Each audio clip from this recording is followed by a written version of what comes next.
Hello everyone, welcome to Talent of Smart Study. इस video में हम पढ़ने जा रहे हैं तेलंगाना के बारे में। इससे पहले के वीडियो में मैं स्टेट्स कवर कर चुकी हूँ काफ़ी सारे, जिसके लिंक्स मैं आपको दे दूँगी। और इससे जस्ट पहले का जो वीडियो है वो आंध्र प्रदेश के बारे में, तो पहले आप आंध्र प्रदेश वाला वीडियो देख लीजिएगा, फिर उससे आपको काफ़ी कुछ रिलेशन मिलेगा तेलंगाना के वीडियो से, क्योंकि पहले तेलंगाना आंध्र प्रदेश का ही हिस्सा हुआ करता था। अभी 2 जून 2014 को ये एक अलग राज्य बना और ये इंडिया के 29वें राज्य के रूप में तेलंगाना आया। तो चलिए इस वीडियो को शुरू करते हैं और आई होप आपको ये वीडियो अच्छा लगेगा, और अगर अच्छा लगेगा तो प्लीज़ इसको लाइक, शेयर और सब्सक्राइब जरूर कर दीजिएगा। पहले हम बात कर लेते हैं तेलंगाना के स्टेट बॉर्डर्स के बारे में, क्योंकि इसका इंटरनेशनल बॉर्डर तो किसी से नहीं लगता है। तो ये आप देख रहे हैं, ये है तेलंगाना। तो महाराष्ट्र और छत्तीसगढ़ ये है इसके नॉर्थ में, आप देख सकते हैं छत्तीसगढ़ और महाराष्ट्र। इसके अलावा है कर्नाटका है वेस्ट में, और इसकी सीमा लगती है आंध्र प्रदेश से। आंध्र प्रदेश है इसके साउथ ईस्ट में। तो तेलंगाना की जो सीमा है या फिर स्टेट बॉर्डर है वो 4 राज्यों से लगती है, वह है महाराष्ट्र, छत्तीसगढ़, कर्नाटका और आंध्र प्रदेश। तो ये आप याद कर लीजिएगा, ये इम्पॉर्टेंट हो सकता है। अब हम बात कर लेते हैं तेलंगाना के डिस्ट्रिक्ट्स के बारे में। तो तेलंगाना में टोटल 33 डिस्ट्रिक्ट्स हैं, जिनके नाम है आदिलाबाद, भद्राद्री कोठागुडम। मेरे को नाम लेने में अगर दिक्कत हो, साउथ के वर्ड्स हैं, तो आप इसको करेक्ट करिएगा मुझे, जहाँ पे भी मैं गलत होंगी आप कमेंट सेक्शन में सही मुझे रिस्पॉन्स बता सकते हैं। भद्राद्री कोठागुडम, हनुमानकोंडा, हैदराबाद, जगतियाल, जनगांव, जयाशंकर, भूपालपल्ली, जोगुलांबा, गढ़वाल, कामारेड्डी। और आप ये वीडियो पॉज करके ये सारे नाम नोट कर सकते हैं, या फिर आप इसका स्क्रीनशॉट ले सकते हैं। करीमनगर, खम्मन, कुमुरम भीम, महबूब नगर, मंचेरियल, मेडक, मेडचाल, मलकाजगिरी, मुलुगु, नगार कुर्नूल, नालगोंडा, नारायणपीठ, निर्मल, निजामाबाद, पेडपल्ली, राजन्ना सिरसिला, रंगारेड्डी, संगारेड्डी, सिद्दीपेट, सूर्यापेट, विक्राबाद, वानापार्थी, वारंगल, यद्राद्रि, भुवनगिरी। तो ये मैंने आपको सबके नाम बता दिए, और ये हैं 33 डिस्ट्रिक्ट्स के नाम। ये आप वीडियो पॉज करके इसको नोट कर लीजिए। अब हम आते हैं तेलंगाना की रिवर्स की बात कर लेते हैं। तेलंगाना की हम जियोग्राफी की बात कर लेते हैं। तो तेलंगाना की जो मुख्य नदियां हैं वो हैं गोदावरी, कृष्णा, भीमा, मानेर, मंजीरा, मूसी और डिंडी। इसमें से गोदावरी और कृष्णा जो है, ये रिवर थोड़ा ज़्यादा इम्पॉर्टेंट है एग्जामिनेशन पॉइंट ऑफ व्यू से। गोदावरी और कृष्णा के ओरिजिन के बारे में मैंने आपको इससे पहले आंध्र प्रदेश वाली वीडियो में मैंने आपको डिटेल में बता दिया, तो आप मेरी उस वीडियो को रेफ़र कर लीजिएगा। तो मेन रिवर जो मैंने आपको बताया वो हैं गोदावरी और कृष्णा। इस मैप में आप देख सकते हैं, ये है तेलंगाना का रीजन, ये आपको दिख रहा है। अब मैं आपको दिखाती हूँ नदियाँ। ये है गोदावरी नदी, ये है मंजीरा नदी जिसके बारे में मैंने आपको बताया, ये है मूसी नदी, ये है डिंडी नदी। तो ये कुछ जो नदियाँ हैं ये इम्पॉर्टेंट है, तो इनके आप नाम नोट करिए।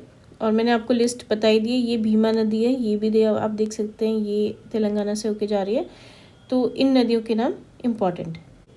तेलंगाना के जो माउंटेन्स हैं वो है पाटालटोका, बेडमगट्टा, यर्रादारी और पेडाकुर्वा। और जो यहाँ की हाईएस्ट पीक है वो है डोलीगट्टा। तो हाईएस्ट पीक आप नोट कर लीजिए, ये ज़्यादा इम्पॉर्टेंट है। अदरवाइज़ माउंटेन्स इतने इम्पॉर्टेंट नहीं है, लेकिन हाईएस्ट पीक आप नोट कर लीजिए। माउंटेन्स की नेम भी आपको पता होना चाहिए, क्योंकि कभी भी आप एग्ज़ाम में आ सकता है, या फिर आप इंटरेस्टेड हैं जानने में। जैसा मैंने आपको बताया, अगर आप रुचि रखते हैं अपने राज्य को जानने में या फिर अपने देश के बारे में जानने में, तो ये आपके लिए काफ़ी ज़्यादा इम्पॉर्टेंट हो सकता है। तब आपको ये नाम पता होने चाहिए। यर्रादारी और है पेडाकुर्वा। तो ये मैंने आपको नाम बता दिए माउंटेन्स के, पातालटोका, पेडामगट्टा, येटाडारी और पेडाकुरवा। तो इसके नाम आप नोट कर लीजिए। और मेन जो है वो डोलीगट्टा जो मैंने आपको बताया, हाईएस्ट पीक, ये ज़्यादा इम्पॉर्टेंट है, तो इसको आपको पता होना चाहिए। अब बात करते हैं तेलंगाना के इम्पोर्टेंट पॉइंट्स की। तो यहाँ की जो टोटल पॉपुलेशन है अकॉर्डिंग टू 2011 सेंसस, 2011 के सेंसस के अकॉर्डिंग यहाँ की टोटल पॉपुलेशन 3,50,00,000 के अराउंड है। मेल पॉपुलेशन है 1,76,00,000, फीमेल पॉपुलेशन है 1,73,00,000, 173.92 लैक्स है। तो आप इसको एग्जैक्ट नोट कर लीजिएगा। नंबर ऑफ फीमेल्स पर 1000 मेल्स, यानी कि 1000 आदमियों पे कितने नंबर ऑफ फीमेल्स हैं, तो 988 फीमेल्स हैं पर 1000 मेल्स पे। अर्बन पॉपुलेशन है 136.09 लैक्स, यानी कि 1,36,00,000 के आसपास। और यहाँ पे percentage of literates to total population, यानी कि लिटरेसी परसेंटेज कितना है, तो ये है 66.54% पॉपुलेशन जो है वो लिटरेट है। एरिया की बात करें तो 1,12,077 स्क्वायर किलोमीटर यहाँ का एरिया है। और access to safe drinking water देखा जाए तो यानी कि साफ पानी का एक्सेस किसको है, तो अब हम 90% पॉपुलेशन को साफ पानी का एक्सेस है, यानी कि उन्हें जो स्वच्छ पीने लायक जो पानी होता है, सेफ ड्रिंकिंग वाटर होता है, उसका एक्सेस है। अब बात कर लेते हैं इंडेंजर्ड स्पीशीज़ की। तो इंडेंजर्ड स्पीशीज़ होती क्या है, वैसे तो आप लोगों को पता होगा, मैं आपको बता दे रही हूँ। इंडिजिनस स्पीशीज़ वो स्पीशीज़ होती हैं या फिर टाइप ऑफ ऑर्गेनिज्म या फिर स्पीशीज़ जो कि एक्सटिंक्ट होने का जिनके खतरा रहता है, कि मतलब वो गायब ही हो जाएंगे, एक्सटिंक्ट हो जाएंगी, तो उन स्पीशीज़ को इंडिजिनस स्पीशीज़ बोलते हैं। तो इंडिजिनस स्पीशीज़ होती क्यों है, मेनली जो उसका रीज़न होता है वो दो हम रीज़न कह सकते हैं। एक तो है लॉस ऑफ हैबिटेट, यानी कि किसी का जो आवास है जिसमें वो पहले से रह रहे थे, वो अगर उसमें मतलब वो नहीं है, अब जैसे आप देख सकते हैं कि शहरीकरण इतना ज़्यादा हो गया, जंगल कटते जा रहे हैं, तो लॉस ऑफ हैबिटेट की वजह से भी एक्सटिंक्शन आता है, क्योंकि वो माहौल, वो जंगल आपको मिल नहीं रहा है जहाँ पे जानवर रह रहे हैं, जो उनका घर है। अगर हम आपको आपके घर से निकाल दें तो फिर आप कहाँ जाएंगे, या फिर आप वैसे सर्वाइव कर पाएंगे, नहीं कर पाएंगे। तो यही चीज़ इन स्पीशीज़ के साथ भी है। तो लॉस ऑफ हैबिटेट, और दूसरा है लॉस ऑफ जेनेटिक वेरिएशन। अगर जेनेटिक वेरिएशन भी कम होने लगता है तो भी एक्सटिंक्शन की नौबत आती है। Loss of genetic variation. Telangana की इंडेंजर्ड स्पीशीज है इंडियन पेंगोलिन, सांडखोल कार्प, ये एक मछली के प्रजाति या फिर फिश स्पीशीज है सांडखोल कार्प, ये भी इंडेंजर्ड स्पीशीज में आती है। ये उसके अलावा एक ग्रेट इंडियन बस्टर्ड जो कि क्रिटिकली इंडेंजर्ड में आप समझ लीजिए कि जिसका एक्सट्रीमली हाई रिस्क में है, जो extremely high risk of extinction है, तो वो क्रिटिकली इंडेंजर्ड में आता है। तो great Indian bustard critically endangered species है। अब हम देख लेते हैं तेलंगाना की लैंग्वेज, यहाँ पे कौन कौन सी लैंग्वेज बोली जाती है। तो तेलुगु बोली जाती है, 74.85% जो पॉपुलेशन है वो तेलुगु बोलती है। तेलुगु यहाँ की ऑफिशियल लैंग्वेज भी है, तेलुगु ऑफिशियल लैंग्वेज भी है। इसके अलावा उर्दू बोलती है 12.11% पॉपुलेशन। लंबाडी जो कि एक शेड्यूल्ड ट्राइब या फिर बंजारी लैंग्वेज भी बोलते हैं, मैंने आंध्र प्रदेश वाले वीडियो में इसका जिक्र किया था। तो जो तेलंगाना की जो शेड्यूल्ड ट्राइब है वो इस लैंग्वेज को बोलती है। तो 5.75% पॉपुलेशन लंबाडी बोलती है, 1.76% पॉपुलेशन मराठी बोलती है, 1.61% पॉपुलेशन हिंदी बोलती है, और अदर्स 3.92%। तो आप इसको नोट कर लीजिएगा। इसके अलावा मैं एक इम्पॉर्टेंट चीज़ बता दूँ आपको तेलंगाना के बारे में, कि तेलंगाना में हाल ही में एक यूनेस्को वर्ल्ड हेरिटेज साइट घोषित हुई है, जो कि है रमप्पा टेम्पल। रमप्पा टेम्पल, तो ये टेम्पल जो है, रामप्पा टेम्पल, ये लॉर्ड शिवा को डेडिकेटेड है, और ये काकतीय स्टाइल एक हिंदू टेम्पल है। ये पालमपेट विलेज है रमप्पा लेक के पास मुलुगु डिस्ट्रिक्ट में, तो वहाँ पे ये मंदिर स्थित है, रमप्पा टेम्पल, जो कि भगवान शिव का मंदिर है, और इसको अभी यूनेस्को वर्ल्ड हेरिटेज साइट घोषित किया गया है। अगर हम अदर अट्रैक्टिव प्लेसेस की बात करें तेलंगाना की, तो उसमें आता है गोलकोंडा फोर्ट।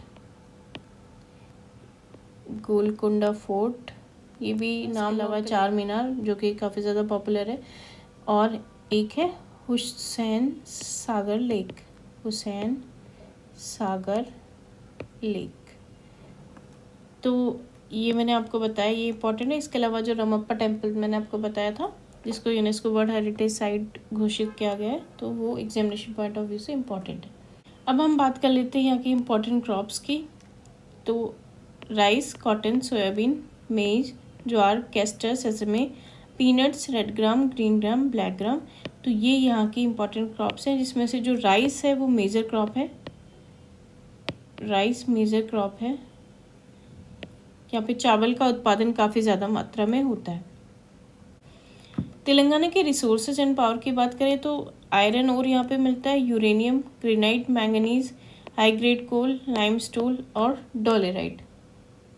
तेलंगाना में हाई ग्रेड कोल को एक नाम और बोला जाता है, तो कोयले का दूसरा नाम क्या है, ये आपके लिए क्वेश्चन है। आप इसको कमेंट बॉक्स पे लिख के बताइएगा कि कोयले को और क्या बोला जाता है। तो कोयले का यहाँ पे वास्ट डिपॉजिट है, यानी कि प्रचुर मात्रा में कोयला यहाँ पे मिलता है। अब बात कर लेते हैं वाइल्ड लाइफ सेंचुरी और नेशनल पार्क की। तो तेलंगाना में काफ़ी ज़्यादा वाइल्ड लाइफ सेंचुरी और नेशनल पार्क हैं, जिनकी लिस्ट मैंने यहाँ पे नाम मैंने आप पे लिख दिए, आप इसका स्क्रीनशॉट ले लीजिए। ये है Eturnagaram wildlife sanctuary, Manjira wildlife sanctuary, Pranahita wildlife sanctuary, Ali Sagar wildlife sanctuary, KBR national park, Shivaram wildlife sanctuary, Mahavir Harina Vanasthali national park, Mrugavani national park, Nehru zoological park, Kawal wildlife sanctuary और पाखल वाइल्ड लाइफ सेंचुरी। तो ये मैंने कुछ important नाम आपको बता दिए, आप इनके नाम नोट कर लीजिएगा। इसके अलावा एक और है नागार्जुना सागर श्री साईलाम टाइगर रिजर्व, जो कि बॉर्डर पे आता है तेलंगाना और आंध्र प्रदेश के, तो ये भी एक इम्पॉर्टेंट है, इसको भी आप नोट कर लीजिएगा। अब बात कर लेते हैं तेलंगाना की ट्राइब्स की। तो यानी कि तेलंगाना में कौन कौन सी जनजातियाँ रहती हैं, तो यहाँ पे रहती है गोंड ट्राइब। इसके अलावा आंध्र ट्राइब, भील, नायकपोड़, कोलम, थोटी, प्रधान, कोया, लंबाडा, जो कि लंबाडी बोलती है, मैंने आपको बताया था, कोंडरेडिस, यनाडी, यरुकला, नक्काला। तो ये है आंध्र प्रदेश की ट्राइब। तो आंध्र प्रदेश में 9.34% जो पॉपुलेशन है वो ट्राइबल पॉपुलेशन है, तो ये भी एक पॉइंट है, इसको भी आप नोट कर लीजिएगा। 9.34% जो पॉपुलेशन है वो ट्राइबल पॉपुलेशन है अकॉर्डिंग टू 2011 सेंसस। बात करते हैं तेलंगाना की सॉइल के बारे में, यहाँ की सॉइल कैसी है। तो आप ये देख सकते हैं, ये जो एरिया है ये है तेलंगाना, ये है आंध्र प्रदेश, ये है तेलंगाना। तो आप देख रहे हैं ये जो कलर है रेड सॉइल को दिखा रहा है, तो यहाँ पे आपको रेड सॉइल भी दिख रही है, इसके अलावा आपको यहाँ पे ब्लैक सॉइल भी दिख रही है। तो रेड सॉइल, ब्लैक सॉइल और थोड़ी सी मात्रा में ये जो आप देख रहे हैं डार्क ब्राउन सा कलर है, रेड एंड ब्लैक सॉइल भी है। तो रेड एंड ब्लैक सॉइल, तो तीन तरीके की सॉइल हो गई, रेड एंड ब्लैक सॉइल, और ये जो पिंक कलर है ये ब्लैक सॉइल को दिखा रहा है। इसके अलावा ये जो कलर है लाइट ब्राउन, ये रेड सॉइल को दिखा रहा है। तेलंगाना में एवरेज जो एनुअल रेनफॉल होता है वो अबव 906 mm का एनुअल रेनफॉल होता है। यहाँ की जो क्लाइमेट है वो हॉट एंड ड्राई क्लाइमेट है, तो ये भी आप नोट कर लीजिए। अगर हम बात करें फिजियोग्राफिक जोन्स की, तो तेलंगाना आता है, ये आप कलर देख रहे हैं, ये शेड, ये है साउथ डेक्कन वाला एरिया, तो ये डेक्कन प्लेट्यू में आता है, या फिर इसमें आप कह सकते हैं डेक्कन प्लेट्यू का एक पार्ट है तेलंगाना प्लेट्यू। तो तेलंगाना में तेलंगाना प्लेट्यू है नॉर्थ में, और गोलकोंडा प्लेट्यू है साउथ में। और average elevation of the plateau area की बात करें तो ये है 1600 फीट। 1600 फीट ये है average elevation of plateau area. Telangana के आर्ट्स और क्राफ्ट्स की बात करें तो यहाँ पे Bidri craft, Banjara needle craft, Dokra metal craft, Nirmal arts और ब्रॉन्ज कास्टिंग फेमस है, तो इसको भी आप नोट कर लीजिए। अब बात करते हैं तेलंगाना की फेस्टिवल्स की। तो तेलंगाना को नॉर्थ और साउथ इंडिया के बीच का लिंक बोला जाता है और ये अपनी गंगा जमुना तहजीब के लिए भी फेमस है। यहाँ के फेस्टिवल के देखा जाए तो यहाँ पे उगाड़ी मनाया जाता है, श्री राम नवमी मनाई जाती है धूमधाम से। इसके अलावा बोनालू मनाया जाता है, विनायक चतुर्थी, दशहरा, दीपावली, होली, शिवरात्रि। इसके अलावा एक जो यूनिक है तेलंगाना का फेस्टिवल वो है बाथुकम्बा फेस्टिवल, तो ये भी मनाया जाता है। एक ये दशहरा फेस्टिवल का ही एक पार्ट है। इसके अलावा रमजान, मुहर्रम, क्रिसमस और गुड फ्राइडे यहाँ पे मनाया जाता है। तो इन फेस्टिवल से हमें पता चलता है कि यहाँ पे सारे कम्युनिटी के लोग मिलजुल के आपस में रहते हैं। तेलंगाना का जो स्टेट बर्ड है वो है पालापिट्टा, जिसे इंडियन रोलर भी कहा जाता है। स्टेट एनिमल है जिंका, जिसे डियर भी बोला जाता है। स्टेट ट्री है जम्मी चेट्टू और स्टेट फ्लावर है टांगेडू, जिसका एक नाम टनेट्स केशिया भी है। तो ये था तेलंगाना के बारे में। आपको ये वीडियो कैसा लगा कमेंट बॉक्स पे लिख के मुझे ज़रूर बताइएगा, और अगर आपकी कोई क्वेरीज हो तो आप वो भी मुझसे कमेंट बॉक्स में पूछ सकते हैं। और इस चैनल को लाइक और शेयर जरूर कर दीजिएगा। और जो मैं हमेशा आपसे कहती हूँ, हमें क्लाइमेट चेंज से डील करना है तो हमें वाटर को बचाना है, हमें अपने रिसोर्सेज को, जो नेचुरल रिसोर्सेज हैं उनको बचाना है। तो save water and save earth. And thanks for watching this video. Thank you.